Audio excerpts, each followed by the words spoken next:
I want to tell you one story. This was the best meal I've ever had in my life, all right? This happened when I was 11 years old in Chicago, Illinois, where I grew up. And it took place at a little restaurant called the Salt and Pepper Diner, which was a family restaurant in the city. Yes, you know the Salt and Pepper Diner? It's a wonderful family restaurant in Chicago, which means that it caters mainly to teenagers and homeless schizophrenics. Now, I go into this place one day when I'm 11 with my best friend, John. And I should say that his name is also John. I'm not calling myself my own best friend. It's a separate human being. We walk into the Salt and Pepper Diner one day, and they had a jukebox there, all right? And the jukebox was 3 plays for $1. So we put in $7 and selected 21 plays of Tom Jones's What's New Pussycat. And then we ordered and waited. Here's the thing about when What's New Pussycat plays over and over and over and over and over again. The second time it plays, your immediate thought is not, hey, someone's playing What's New Pussycat again. It's, hey, What's New Pussycat is a lot longer than I first thought. And it has like a dip in the middle. You know how some songs have a dip, like Guns N' Roses' November Rain? You're like, hey, November Rain's over. No, it's not. There's more. The third time it plays, you're thinking maybe someone's playing What's New Pussycat again. The fourth time it plays, you're thinking, whoa. Someone just played What's New Pussycat 4 times, or at least someone played it twice, and it's a really long song. So, the 5th time is the kicker. Now, we're watching the entire diner at this point. Most people have gotten wind as to what's going on. And we're staring at this one guy, and he's sitting in his booth, and his hand is shaking while his stupid kids jump around, and he's been onto us since the beginning. And he's staring at his coffee cup like this, and he has this look on his face like he just got his 30-day chip from anger management.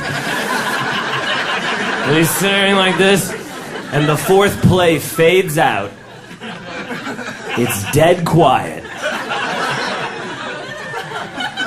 And then, I don't know if you know this, but the song begins very subtly. Blah, blah, what's new, pussycat? And the guy goes, God damn it! And pounds on the table, and silverware flies everywhere, and it was fantastic. But a word about my friend John and what a genius he was. Because when we were first up at the jukebox, and we were punching in the What's New Pussycats, all right? I'd punched in about 7. And then John says to me, hey, wait. Before we drop in another What's New Pussycat, let's put in one It's Not Unusual. And that is when the afternoon went from good to great. After 7 What's New Pussycats in a row, suddenly, dum da dum dum na na na na na, it's not unusual, and the sigh of relief has swept through the diner. People were ecstatic. It was like the liberation of France. You know, for years, scientists have wondered, can you make grown men and women weep tears of joy by playing Tom Jones's It's Not Unusual? And the answer is yes, you can. As long as it is preceded by 7 What's New Pussycats. And on the other hand, when we went back,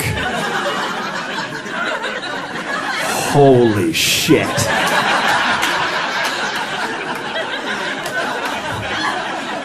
It's Not Unusual fades out.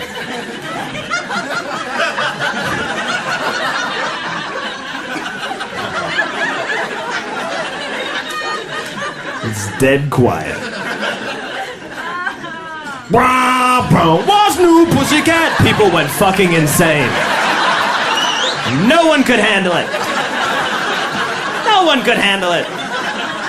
And they were surrounded by this, like, seemingly indifferent staff, you know, that was just like, yep, same shit as always. My only wish is that one of the schizophrenics had stood up and been like, now you know. Now you know what it's like to live in my brain. They unplugged the jukebox after 11 plays. And that was the best meal I've ever had.